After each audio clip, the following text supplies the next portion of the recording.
আল্লাহ তাআলা বলে, বান্দা 24 ঘন্টা তোমার ডানে এবং বামে আমার দুইজন ফেরেশতা আছে।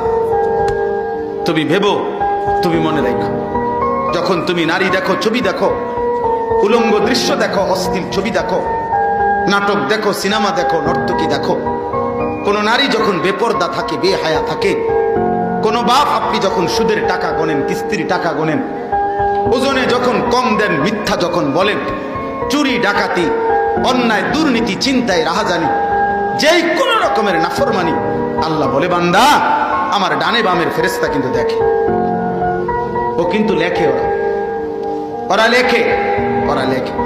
1 সেকেন্ড তুমি তাদেরকে আড়াল করতে পারো। তাফসীরের মধ্যে আছে, টয়লেট বাথরুমের সময় এবং স্বামী স্ত্রীর মিলনের সময় যদিও এই ফেরেশতারা সরে থাকে, কিন্তু তাফসীরের মধ্যে স্পষ্ট লেখছে আল্লাহর কুদরতে দূরের থেকেও সরে অবস্থায়ও তারা ওই ব্যক্তির ওই সময়ের কর্মকাণ্ড জানতে পারে, লিখতে পারে,